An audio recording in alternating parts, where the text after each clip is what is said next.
Oh, okay. Next question is from Joshua. Hmm. Greetings. Before I ask the question, I want it to be clear that I'm not advocating for Buddhism or the like. Okay, not I'm sorry, I advocating. was slipping into meditation. Oh Go ahead. yeah, sorry, I don't want to disturb. Yeah, meditation garden for that meditation, Charles. No, we don't Slipping into condone that. We don't medication. condone that. We don't condone that. No. Transcendental medication? All right. Many Eastern religions believe in chi, and Buddhists claim that chi gives them special abilities. I remember seeing on a TV show this monk that was shoving an electric drill into his head, applying force and not injuring himself. Is it really fair to say that all of this is demonic? False religions, unless I'm wrong, usually contain some truth, but distorted. With nearly a whole continent believing in chi, is it possible that perhaps it is some kind of natural energy, or that perhaps some of these people have stumbled upon a way to reawaken traits of Eden?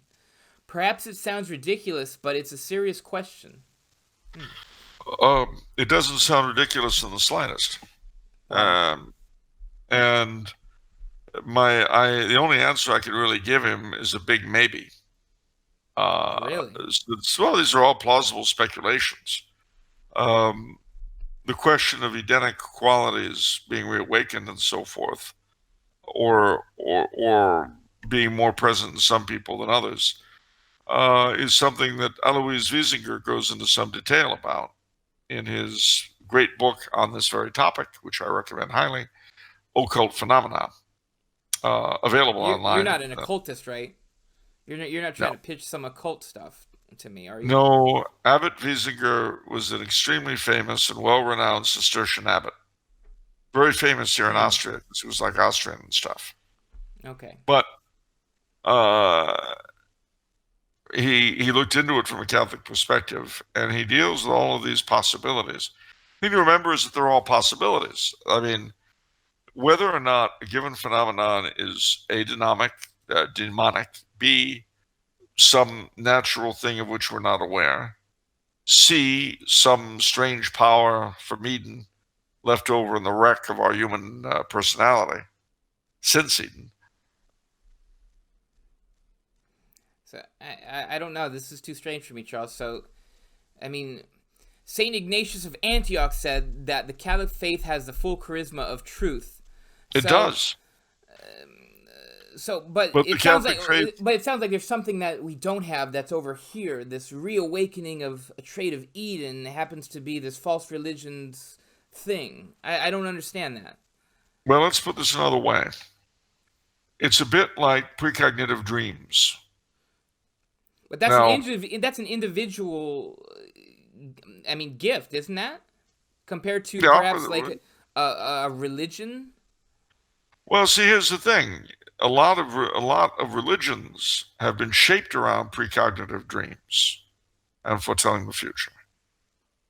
I mean, if, for instance, a person was much better at precognitive dreams than I am, you could well imagine how they'd be seen as an oracle, as they tell things to come true. Now, that doesn't mean that the false doctrines that they base their prestige upon are true. It just means that they get flashes of insight into the future. They may say, well, I get this from Apollo. Yeah, well, maybe. Okay, Maybe so not. I see. So you're saying it's like it perhaps is an individual gift that gets woven into the tapestry of this false religion. Precisely. Oh, okay. I don't, I But don't, then that would only be one person. I mean, how could there be a school? not necessarily. Not necessarily, because we don't really know what we're capable of. And you have, I mean, I've known a few people, for instance, and I'm using a fairly grotesque example here. Okay. I know a few people who could play the piano by ear. They couldn't read music, but they could play the piano by ear. That is a gift some people have. Okay. Now, if you had a sufficiently large population base and you got a whole bunch of these people together, you could claim that they were a college of musicians directly inspired by the gods. It's interesting. Now, is it true? Well, yes and no. It's certainly true that they could play the piano by ear. Are they getting this from the gods? No. But I have every member of this College of the Gods, College of Musicians, the gods. Every one of them have to say every night the special prayer to the God of music. And everyone who comes to hear their concerts have to pay my temple.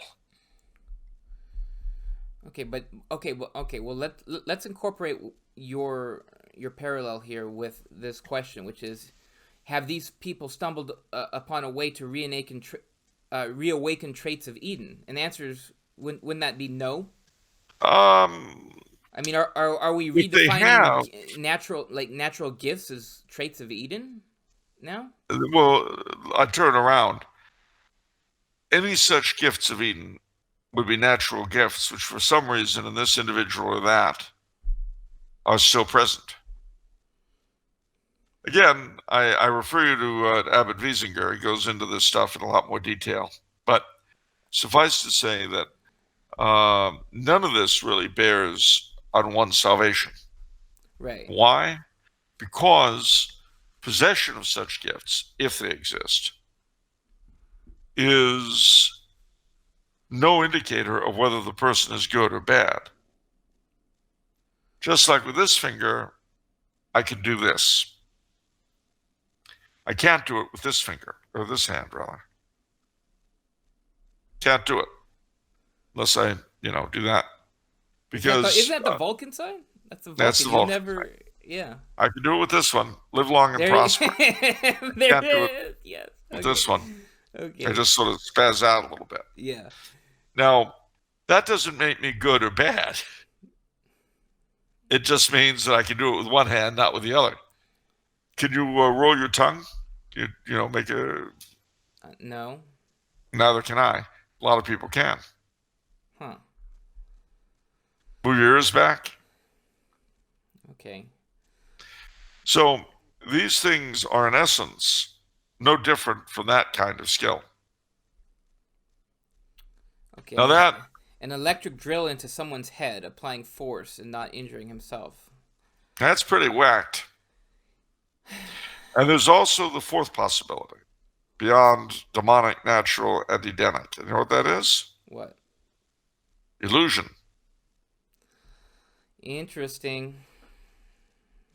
That's a possibility. Yep. I mean, you'd be amazed what magicians can do. One reason why magicians, stage magicians, tend to be unbelievers, not always, but a lot of them are, is simply because when it comes to the miraculous, they know how you can do all kinds of extraordinary things.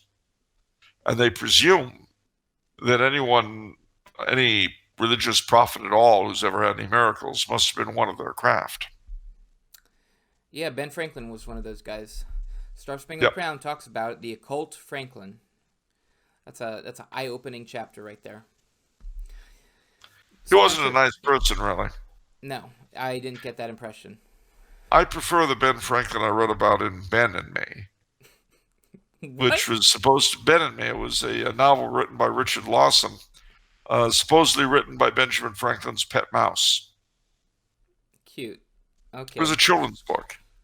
Yeah, I'm sure it's bestseller. It was, but I like Ben Franklin and Ben and Me Yeah. better than I like the real one. Yeah.